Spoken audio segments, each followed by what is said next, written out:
For the past decade or more, the Marvel Cinematic Universe has dominated the box office and pop culture as a whole.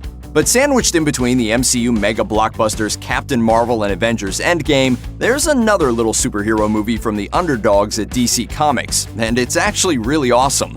How awesome? Well, here's a spoiler-filled look at the 4 best and 4 worst things about Shazam.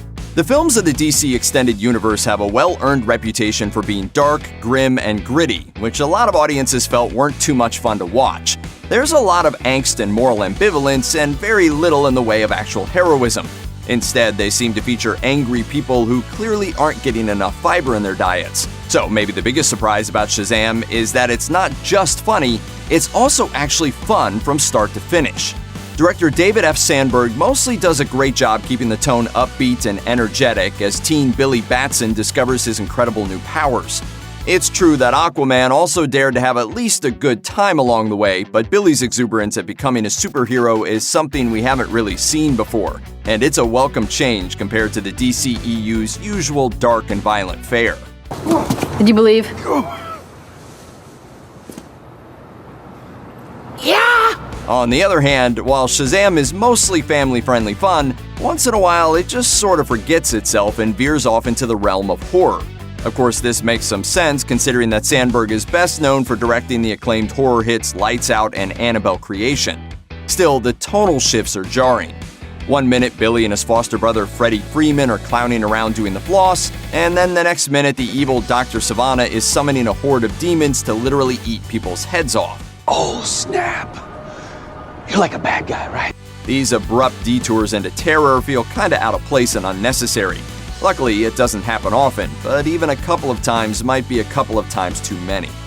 Across the board, the stars of Shazam deliver and then some. Zachary Levi, as the superheroic adult form that young Billy takes, maintains a level of boyish wonder while using his grown-up physicality to great comedic effect. He also has a terrific rapport with Jack Dylan Grazer as Billy's foster brother, Freddie Freeman. And Grazer similarly has excellent chemistry with Asher Angel, who plays the younger, less mighty mortal version of Billy. It's hard enough for most movies to find even one star that's right for any given part, but Shazam somehow nailed the casting for its 3 biggest roles, and the movie is much better for it. Still, not every role comes off as well as it could have, and one area where the movie really falls short is its villains. That's not actually a knock on actor Mark Strong, who plays the lead villain Dr. Thaddeus Savannah. Strong has a long history of playing baddies in films, and he's very good at being very bad.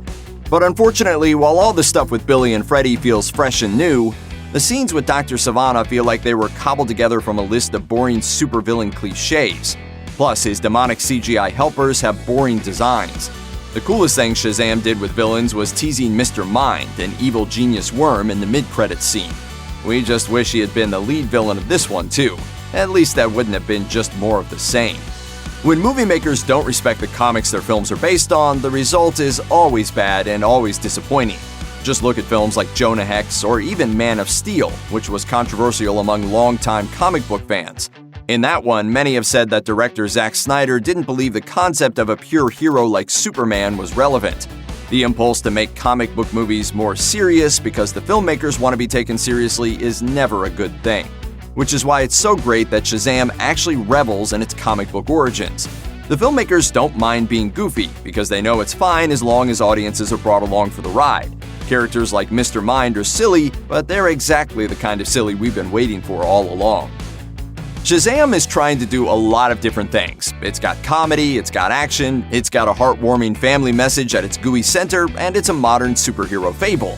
But while it does most of these things pretty well, trying to do them all at once results in a movie-going experience that's kind of like trying to eat a Chipotle burrito. It's just overstuffed. And that overambition shows in the film's runtime. For a fast-paced, fun movie, Shazam isn't actually all that fast-paced. Instead, it runs a whopping 2 hours and 12 minutes, which is maybe a half hour too long. Shazam is really good, but like the old saying goes, sometimes you can get too much of a good thing. A little restraint would have been better for the movie, and better for your bladder. Superpowers, dude, I don't even know how to pee in this thing! Like all good films, Shazam is actually about something more than simple superhero fistfights. At the heart of the film is young Billy Batson and his quest to find his family. In the end, he realizes his true family was right in front of him all along.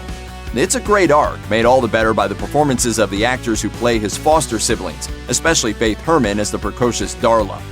Even better, the twist ending where all of his siblings are granted the powers of the wizard Shazam is a great callback to the comics. Seeing Billy and his siblings come together to fight crime was a great surprise that delivered both the action and the feels at the same time. About the only thing that could have made the superhero family twist even better was if we hadn't already known it was coming. So who spoiled it for everyone? No, it wasn't some paparazzi or gossip website. Instead, it's the modern scourge of film fans everywhere, merchandise tie-ins. Yes, unfortunately, images of the action figures were leaked months before the film's April release, spoiling the surprise. Hey, toy companies, next time could you please keep it zipped until after the movie is out? Check out one of our newest videos right here. Plus, even more Looper videos about your favorite superhero movies are coming soon.